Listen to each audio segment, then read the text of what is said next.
Amahoro y'Imana abane namwe inshuti bakunzi ba BTV Burundi, kaze tubashikirize amakuru avuga muri rw'ikirundi, ngira mushikirizwe na George Verne na Kimana. Amakuru yaha ku ngingo nkuru zikurikira. Abunguruza abantu n'ibintu batwara mu ntara zigize uburaro bw'igihugu c'u Burundi basabwa kubahiriza ibiciro vyashinzwe na leta y'u Burundi, ndetse kandi bagasabwa no kutarenza abantu bagenewe gupakira mu modoka. Bateguriwe muri ano makuru nayo mu makungu taza kubashikiriza ibivuga mu gihugu c'Ubufaransa, Afrika y'Epfo n'ahandi. Aya n'ayandi mu kanya turamutse twongeye tubaha ikaze.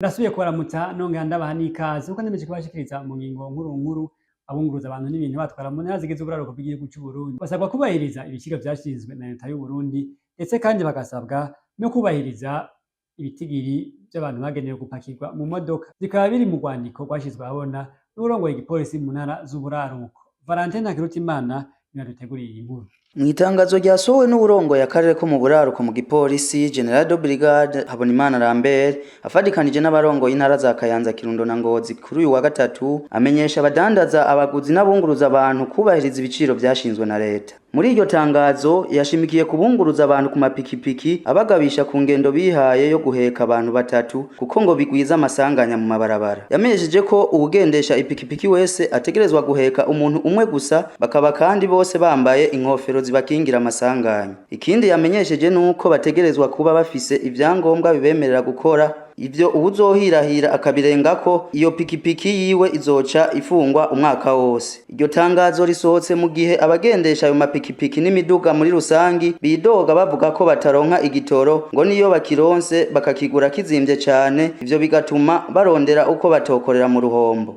Hari abarundi benshi n'abanyekongo batakiriye neza icifuzo c'umwungererekeza Katolika kw'isi Papa wa Francisco wa 16 cyo gushira mu gitigiri c'aberanda Baudouin yahoze ari umwami w'igihugu c'Ububirigi.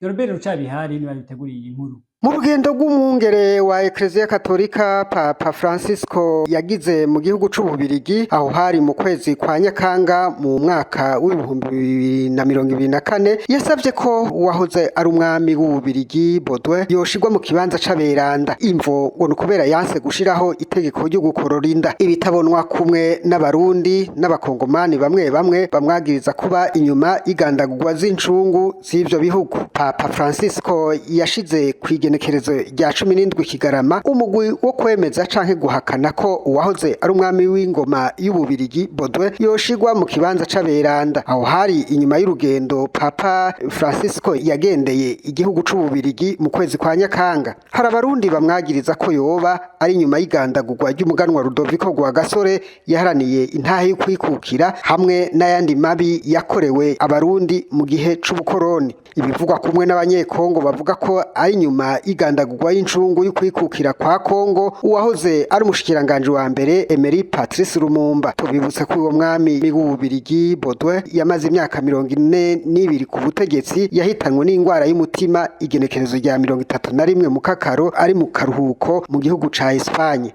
Miriko turangiza amakuru yacu, reka tubanze dusabe mugenzi wacu Joyce Ngabire adushikame makungu atubwire ibiriko biravugwayo.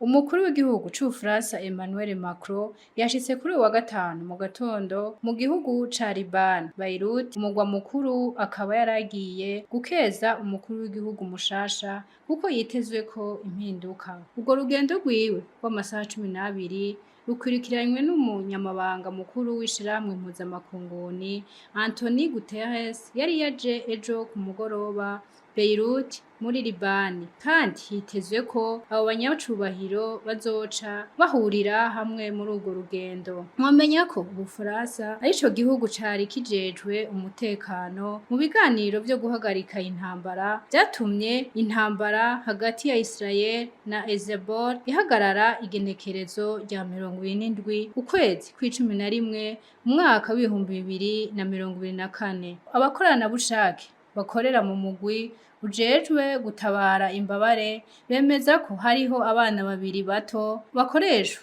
mu bikorwa vyo gucukura ubutare bitemewe n'amategeko. Abashika 78 n'abarenga 200 babayeho nabi nibo bamaze kumenyekana kuva kuri uyu wa mbere n'inyuma yaho sentare yihaye itegeko leta yo kugira vyorohe gutora ibiharuro vy'ivyo bikorwa bigayitse hamwe n'izindi ngorane zihanze igisata c'ubutare. Igipolisi cemeje ko cakurikiranye hagufi ico kibazo gushika ejo haheze nta muntu n'umwe yari mu binogo bimbamwo inzahabu nk'uko intumwa z'igipolisi zibivuga. Urukurukuru rwatanguye mu kwezi kw'icumi na rimwe aho leta yahiga igipolisi guhagarika ibikorwa vy'abana baza gucukura ubutare bitemewe n'amategeko. Israel na Hamas vyateye umukono amasezerano yo guhagarika intambara nk'uko vyemezwa na leta zunze ubumwe za Amerika n'abahuza bo muri